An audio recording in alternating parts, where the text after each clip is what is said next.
In this video, we focus on the concept of finding the formula for an exponential function, assuming that we have been given some data. Okay, so notice on this side of the screen, I'm giving you some data for t and y. Okay, recall in the terms of our function notation and language, t is equal to the independent variable. Okay, you might think of this as time if you want, and y is equal to a dependent variable, and y can represent anything. In this case, we've been talking a lot about amount of money, so you might think of y being the amount of money that is in an account after a certain amount of time. All right, so you might think of it that way. How do we know that this formula y How do we know that y, as a function of t, can be written as an exponential function of the form c times b to the t? Recall that this is the form of an exponential function. How do we know that y, the data that's over here on the left, is actually exponentially related to the variable time t? Okay, we remember that there is a test for whether or not a function y is a function of t is exponential, and we can simply compute the ratio of the y values. So here's the consecutive y values. Here's one y value divided by its previous value. And because our data y is given to two decimal places, I'm going to ask the computer to round our answers to two decimal places. And if you fill in all the different values here, drag the formula down, you will see that whenever you compute another ratio, the next value divided by the previous value, so the y value when t is 0.4 and the y value when t is 0.2, compute the ratio of those y values that are consecutive, you will get 1.18. And the fact that these are this constant, that 1.18 is the same number in each of those locations, implies that y can be written as an exponential function. Okay. Our job in this video is to figure out what actually is that formula. Okay. So because the ratio of the y values is always 1.8, you can choose any two consecutive values to try to find the formula with. Okay, I always like to take the first two, but you can choose any two consecutive values. Let's make an observation here. Note that when the t value is equal to 0, then our y value is equal to 45. Okay, you might call this the 0th time value, and you might call this the 0th y value. Okay. When t1, the first time, is equal to 0.2, we have a y1 value of 53.16. Okay, so here are our two consecutive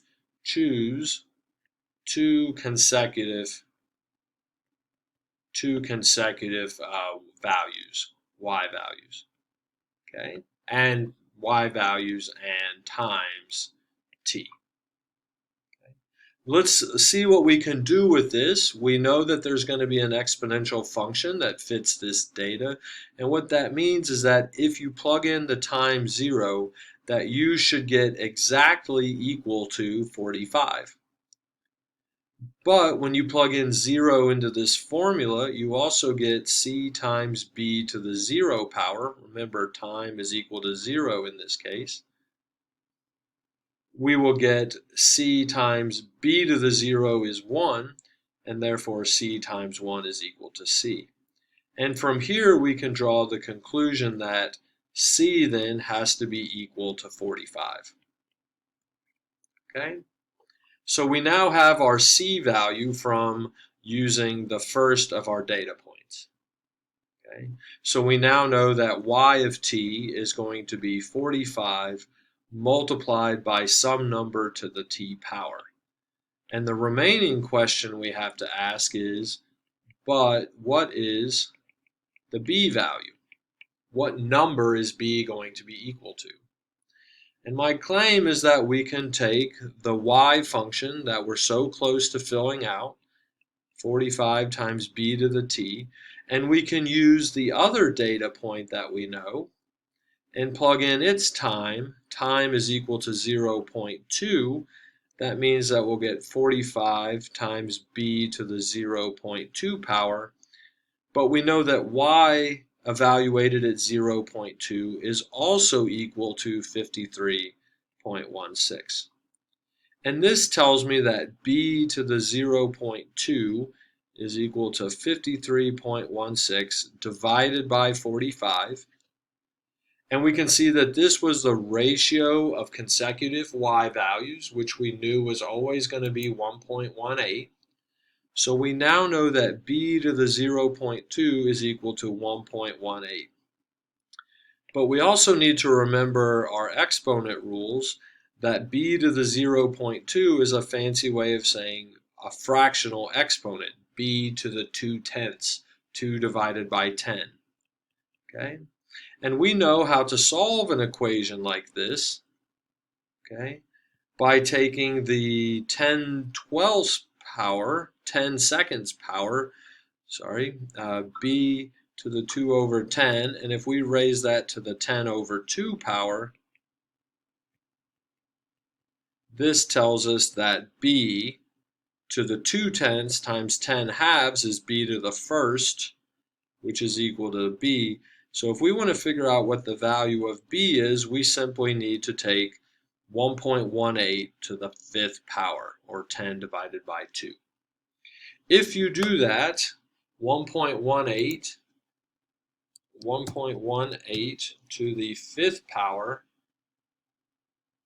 let me put some parentheses, 1.18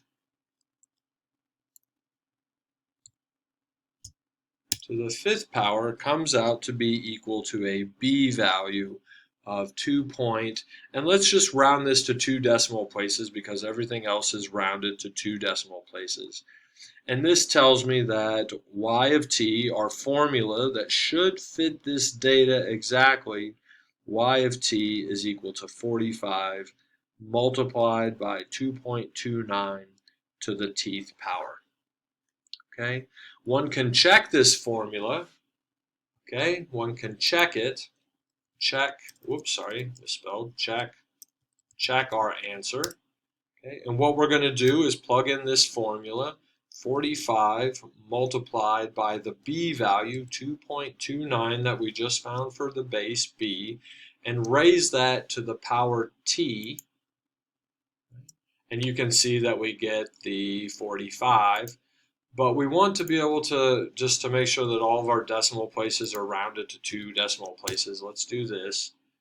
And then when I copy this formula down, I'm hoping to get, really close to the exact data. And this is simply coming down to rounding.